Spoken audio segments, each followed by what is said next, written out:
ওম জয়তু লোকনাথ, জয় বাবা লোকনাথের জয়, জয় বিশ্বাসনাথ বাবা লোকনাথ।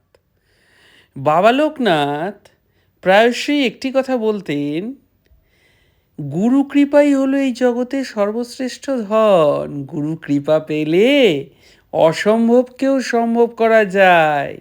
আর একনিষ্ঠ গুরুভক্তি হলো গুরু কৃপা লাভের একমাত্র উপায়।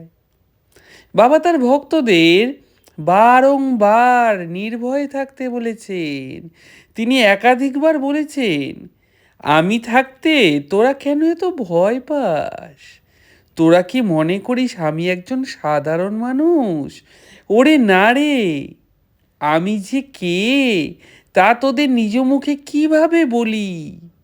তোরা একটু বোঝার চেষ্টা কর, আমায় অন্তর থেকে উপলব্ধি কর, তাহলেই বুঝতে পারবি আমি কে। প্রণাম প্রণাম প্রণাম জানাই তব শ্রীচরণে বাবা।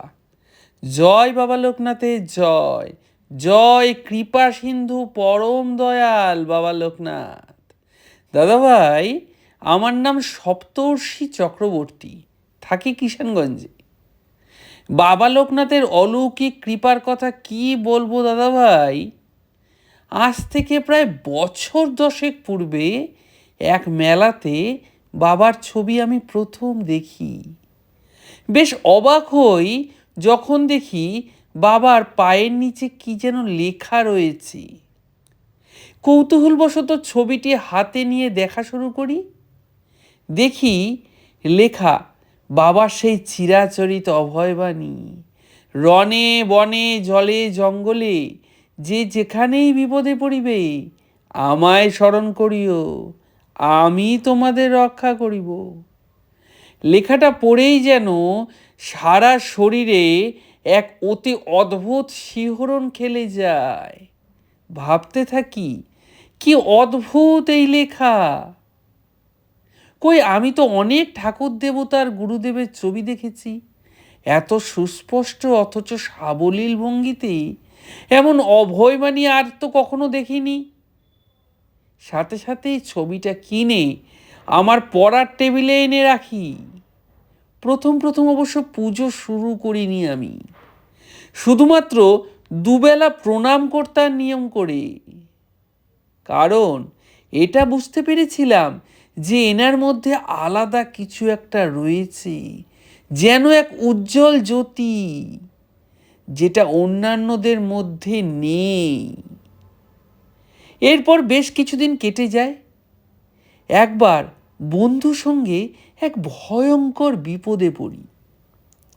বন্ধুর দাদার কথায় একটি বাড়িতে টিউশন পড়াতে যেতাম। বাবা মার একটি মাত্র মেয়ে, পড়াশোনায় বেশ ভালো। তা একদিন পড়াতে গিয়ে দেখি ও একা, বাচ্চা মেয়ে, ক্লাস 8-এ পড়ে মাত্র। তাই একা পড়াতে থাকলে যে অন্য কোনো অসুবিধে হতে পারে তা ভুলেও ভাবিনি।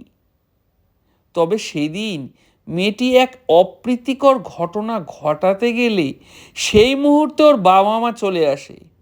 আর বাবা মা চলে আসায় ও হতবুদ্ধি হয়ে আমার ওপরেই দোষারোপ করে। মেয়েটির বাবাও প্রচণ্ড ক্রুদ্ধ হয়ে সরাসরি পুলিশে ফোন করে। অবস্থা বেগতিক দেখে আমার জীবনে সেই প্রথমবার আমি বাবা লোকনাথকে স্মরণ করে বলি, বাবা তুমি তো সব দেখেছো যে আমি কোনো দোষ করিনি, মেয়েটি অন্যায়ভাবে আমাকে ফাঁসাতে চাইছে, তুমি আমায় রক্ষা করো বাবা। আজ প্রথমবার তোমার স্মরণে এলাম। এর কিছুক্ষণ পর সত্যি বাড়িতে পুলিশ আসে, কিন্তু আমাদের সকলকে অবাক করে দিয়ে পুলিশ অফিসার বলেন মেয়েটির বাবাকে, এই বয়সে মেয়েদের বাড়িতে একা রাখতে নেই, সেটা বোধহয় জানেন না। আর মা তোমাকেও বলি, এসব করছো কেন? আমি জানি যে তোমার বয়সটা ভালো নয়, এই বয়সে এমন থ্রিলিং কিছু করতে ইচ্ছে জাগে মনে, কিন্তু মা তুমি ভেবে দেখো এইভাবে নির্দোষ কাউকে ফাঁসিয়ে দেওয়াটা কি ঠিক কাজ?